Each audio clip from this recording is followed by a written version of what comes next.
दादी और बाबा के कमरे से फिर जोर जोर से लड़ने की आवाज़ आने लगी थी। अम्मा ने मुझे इशारा किया। मैं समझ गया कि मुझे दादी बाबा के कमरे में जाकर उन्हें लड़ने से मना करना है।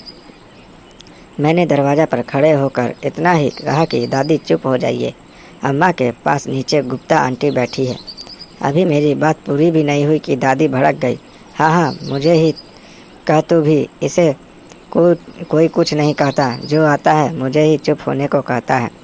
दादी की आवाज़ और तेज हो गई थी और बदले में बाबा उनसे भी जोर से बोलने लगे थे। इन दोनों से कुछ भी कहना बेकार था। मैं उनके कमरे का दरवाज़ा बंद करके लौट आई। दादी बाबा की ऐसी लड़ाई आज पहली बार नहीं हो रही थी। मैंने जब से होश संभाला है तब से ही इन दोनों को इसी तरह लड़ते और गाली गलौज करते देखा है। इस तरह की तू मैं इन दोनों का दिनचर्या का हिस्सा है। हर बार दोनों के लड़ने का कारण रहता है।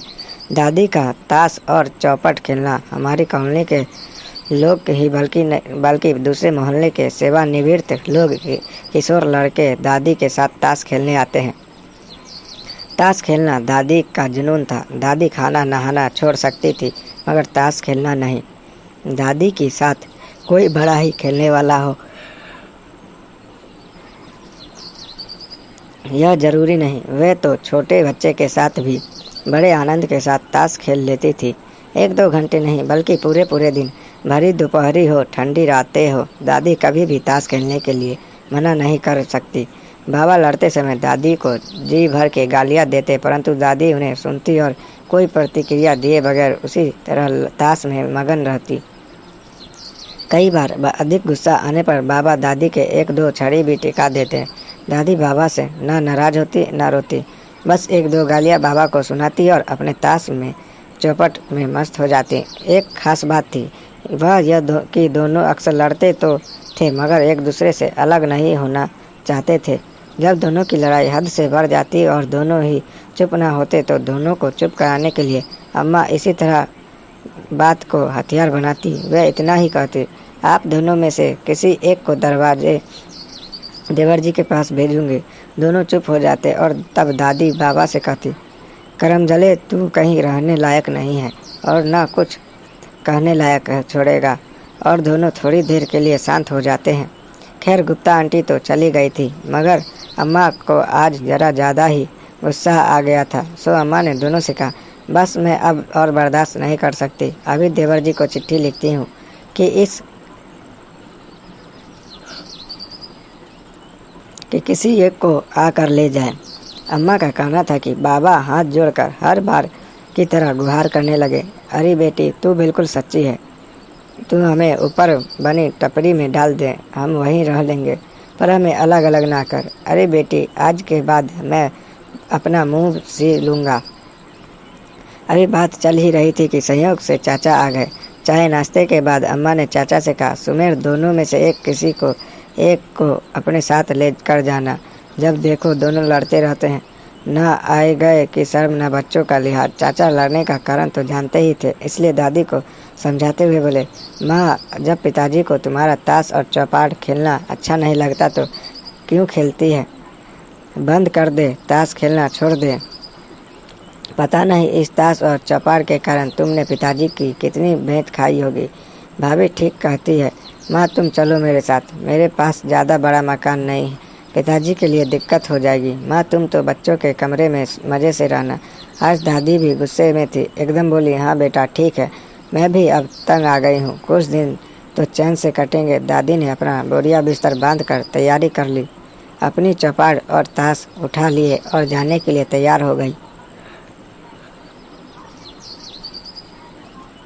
यह बात बाबा को पता चली तो बाबा ने वही बातें कहनी शुरू कर दी जो दादी से अलग होने पर अम्मा ने से किया करते थे। अरे बेटी मैं सर मर कर नरक में जाऊं तो जो तू मेरी आवाज़ फिर सुने। अम्मा के कोई जवाब न देने पर वह दादी के सामने ही गिड़गिड़ाने लगे, सुमेर की माँ आप मुझे जीते जी क्यों मार रही हो?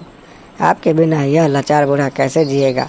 इतना सुनते ही दादी का मन पिघल गया और वह धीरे से बोली, अच्छा नहीं जाती। दादी ने चाचा से कह दिया, तेरे पिताजी ठीक ही तो कह रहे हैं ना, मैं नहीं जाऊंगी। और दादी ने अपना बांधा सामान, अपना बक्सा, ताश चौपाट सब कुछ उठाकर खुद ही अंदर रख दिया। चाचा को उसी दिन लौटना था, अंततः वह चले गए। शाम को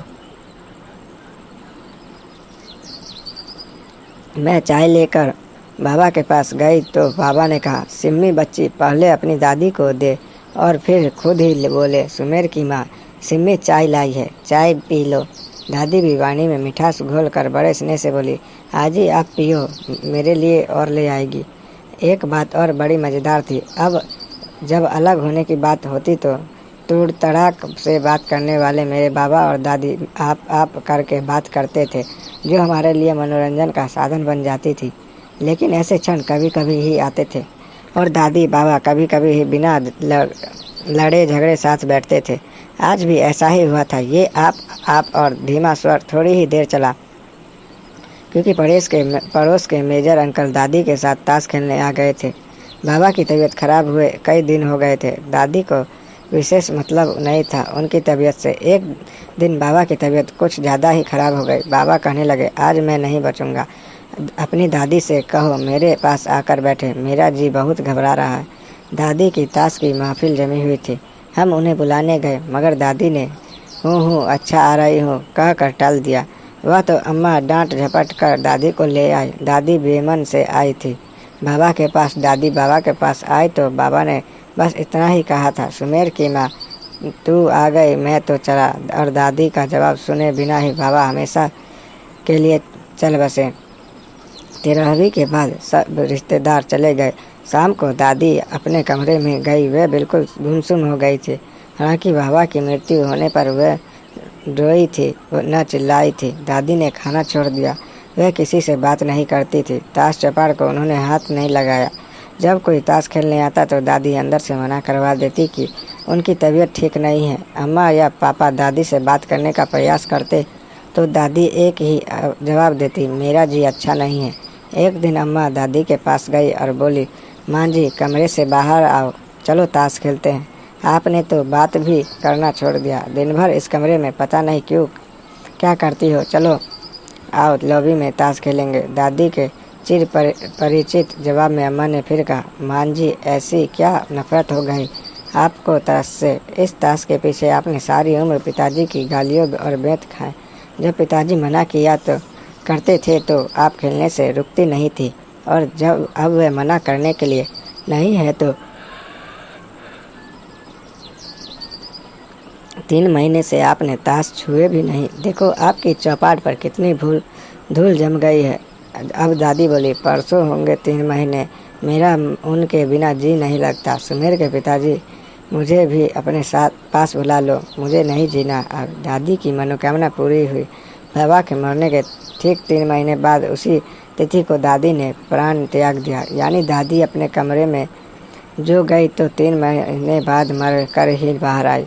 दादी बाबा को हमने कभी प्रेम से बैठकर बातें करते नहीं देखा था, लेकिन दादी बाबा की मौत का गम नहीं सह पाई और बाबा के पीछे पीछे ही चली गई। उनके ताश चपाड़ वैसे के वैसे ही रह गए। दोस्तों, कहानी अच्छी लगी है तो वीडियो को लाइक और चैनल को सब्सक्राइब जरूर करें। चलिए आपसे विदा लेते हैं, मिलते हैं नेक्स्ट स्टोरी के साथ। तब तक के लिए धन्यवाद।